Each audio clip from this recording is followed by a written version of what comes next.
Welcome, everybody, to this midweek meditation. I'm Tom Coy. I'm the covenant pastor at the Milden Presbyterian Church in Sharps, Virginia. And welcome to this midweek pause from the many things that swirl around us in our lives, of family concerns and work concerns or school concerns. Some of you may well be students in school right now.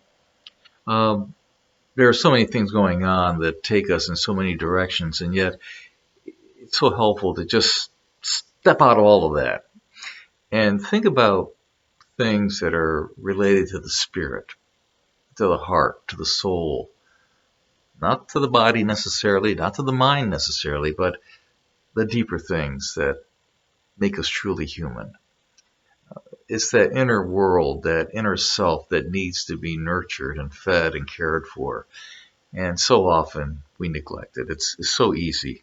I know from experience. I did it for decades. It's only in the last maybe 15 or 20 years have I discovered the importance of refreshing the inner person. It means a lot.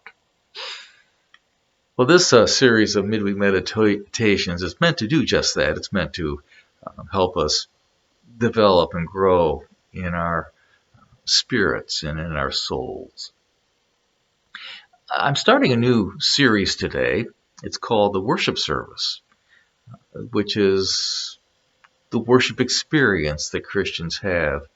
And there are many parts to the worship service, and we'll be looking at all of them over the next several weeks. But we'll look at them one by one. So it's just a kind of a one topic per week as we look at the different parts that make worship what it is. So today I want to talk about the foundations of worship and why they are so important. Let's get started. For most Christian congregations, worship is central to their activities. It is the one activity that churches do most regularly and with the greatest numbers of participants.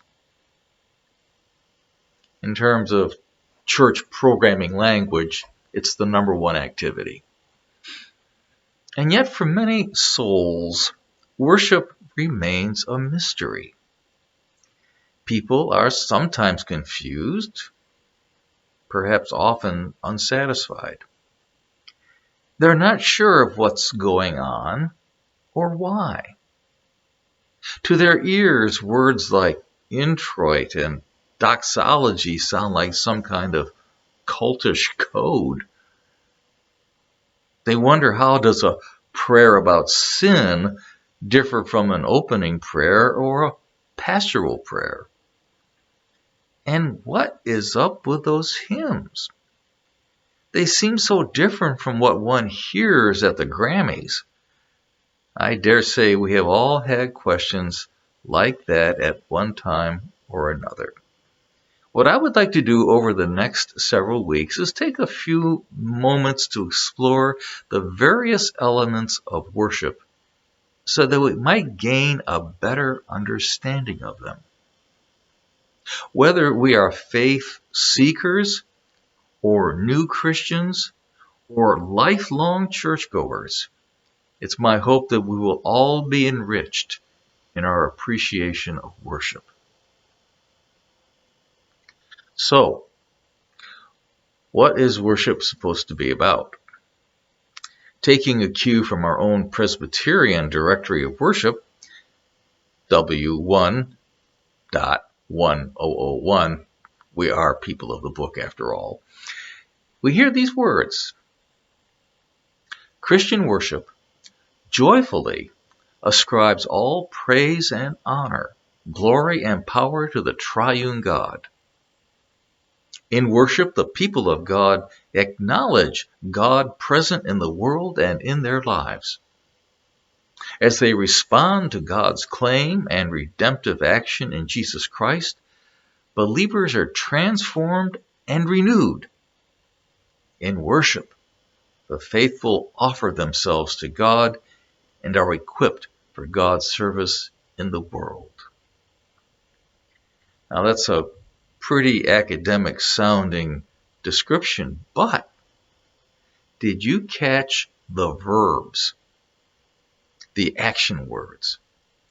In worship, we acknowledge God. We respond to God's claim. We are transformed and renewed. We offer ourselves to God and are equipped for service. In other words, worship is more than a duty to be done or a ritual to be performed. It's a happening thing. Something's supposed to stir in us. It should have a very real impact upon each participant. It might be laughing with joy or shedding a tear of compassion. It might be an enlightenment of a new insight or nudge by God's Spirit.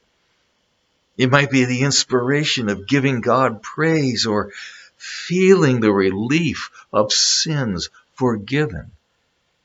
There is a lot going on in worship. There are so many places where God's Spirit and Word can connect with the deepest level of our hearts. How sad it is if someone goes away having felt nothing at all during that hour. By contrast, how wonderful when someone goes away saying, "Yes, I have really been to church." It is this response I would like to cultivate in this series on worship. Yes, I have really been to church. That's all for today. It's our introduction. Next week, we will take a larger look, or maybe a closer look, at the shape of the worship service itself. It is something like a story to be told. What is the progress of the story? What are the elements of the story? What will it look like? Until then, take care. God bless. We'll see you soon.